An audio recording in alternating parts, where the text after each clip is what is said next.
বন্ধুরা, চালের পায়েস, সিমাইয়ের পায়েস, সুজির পায়েস, সব পায়েস তো খেয়েছো। একবার এই পায়েস খেয়ে দেখবে, খুব ভালো লাগবে। চালের পায়েসকেও হারিয়ে দেবে স্বাদে।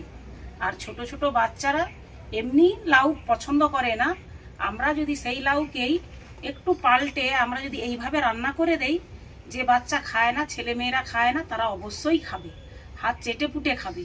আমরা তাই আজ লাউয়ের পায়েস বানাবো।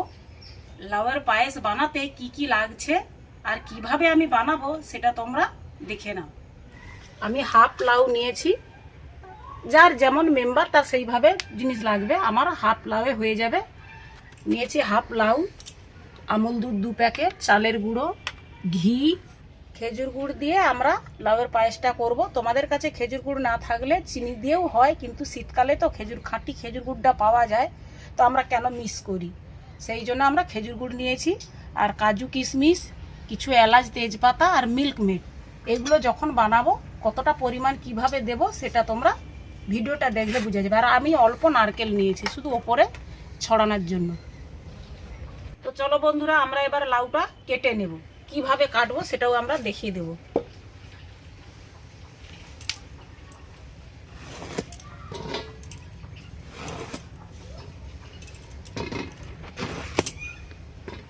আমরা লাউয়ের এই বিচাটা আর নরম আতিটা লিব না, এটাকে আমরা কেটে বাদ দিয়ে দেব। এইবারে আমরা ছালটাকে ছাড়িয়ে নেব এইভাবে।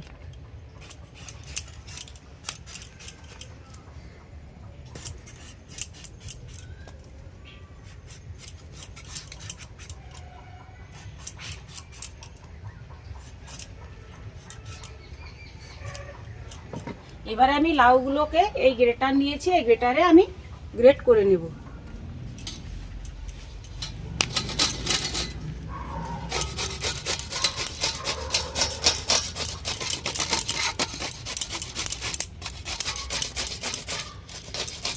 লাউটা আমার চূড়া হয়ে গেছে,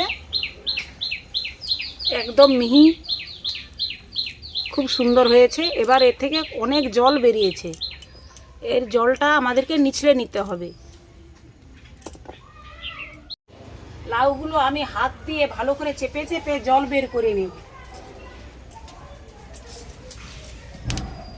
লাউ থেকে কত জল বেরিয়েছে দেখো বন্ধুরা, লাউ মানেই জলে ভরা। আর এগুলো জল না চেপে দিলে পায়েসটা ভালো হবে না, এই চেপে চেপে বের করে দিলে পায়েসটা ভালো হবে। এগুলো যদি বঁঠিতে কুচানো হতো তাহলে কিন্তু এর জল অতটা বের করতে পারতাম না। ওই জন্যে আমরা কি করছি, ওই গ্রেটার দিয়ে একটু চুড়ে নিয়েছি। উনানটা আমার ধরে গেছে, আমি কড়াইটা এবার বসিয়ে দেব। কড়াইতে 2 চামচ আমি ঘি দিয়ে দেব।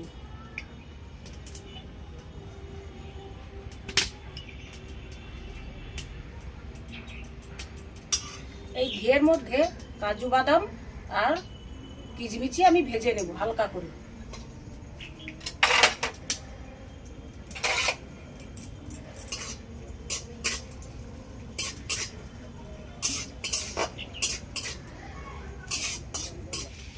এগুলো ভাজা হয়ে গেছে, আমি এবার এগুলো তুলে নেব।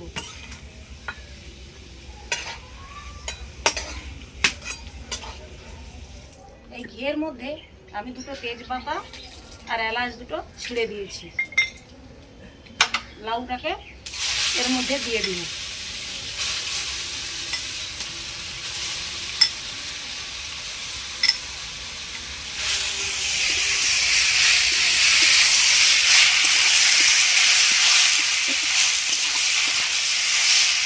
এটাকে আমরা এইভাবে কিছুক্ষণ নেড়ে নেড়ে এর জলটা মেরে নেব, আর এর হালি গন্ধটাও চলে যাবে। সেইভাবে আমাদেরকে ভালো করে নেড়ে নিতে হবে। আমরা এবার এই কাঁচের বোলোতে গুঁড়ো দুধ গুলিয়ে নেব।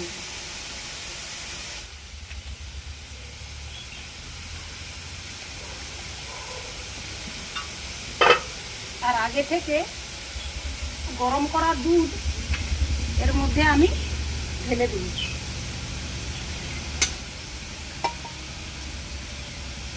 500 গ্রামের মতো আমি দুধ নেব।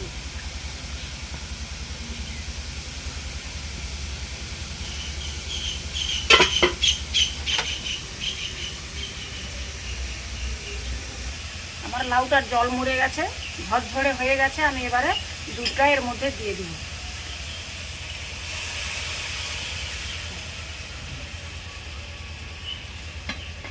আমি এর মধ্যে একটু লবণ দিচ্ছি, একটু হালকা মিষ্টির মধ্যে একটু লবণ দিলে স্বাদটা ভালো লাগে। তোমরা যদি না লবণ দিতে চাও তাও হবে। এবারে আমরা খেজুর গুড়টা দিয়ে দিচ্ছি পরিমাণ মতো, যে যেমন মিষ্টি পছন্দ করবে তার সেই রকম দিবে।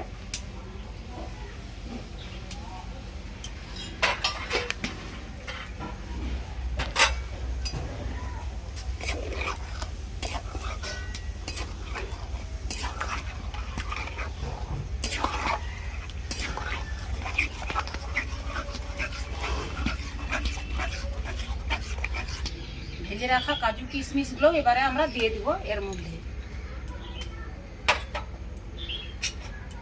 আর 2 চামচ চালের গুঁড়ো দিব এর ঘনত্বটা আনার জন্য।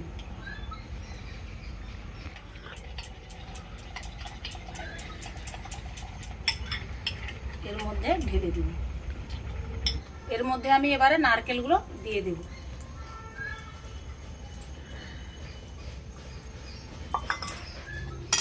এবারে আমার পায়েসটা হয়ে গেছে, আমি এবার কড়াটা নামিয়ে নিচ্ছি।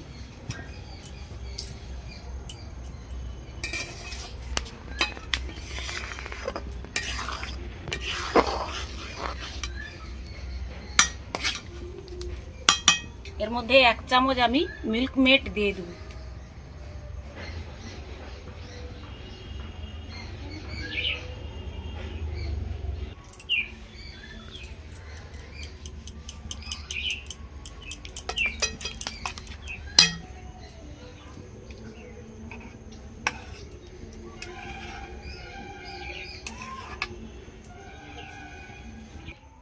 তো বন্ধুরা, আমার তৈরি হয়ে গেছে লাউয়ের পায়েস। বন্ধুরা, তোমরা কিন্তু পায়েস বাড়িতে বানিয়ে খাবে। আর যারা পায়েস খুব পছন্দ করে তারা অবশ্য লাউয়ের পায়েসটা করে দেখো, লাউয়ের পায়েসটা অবশ্যই ভালো লাগবে। আর এইভাবে গুড় দিয়ে বানালে তো আরও ভালো লাগবে। তো বন্ধুরা, তোমরা অবশ্যই পায়েসটি বাড়িতে বানাবে। আমার পায়েসটি কেমন হয়েছে সেটা অবশ্যই কমেন্ট করে জানাবে।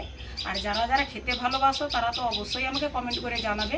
আর এইভাবে বাড়িতে বানিয়ে খাবে, খুব ভালো লাগবে। আর যারা আমার চ্যানেলে নতুন এসেছো তারা অবশ্যই সাবস্ক্রাইব করবে। তো তোমাদের সঙ্গে দেখা হচ্ছে আবারও নতুন এক রেসিপি নিয়ে।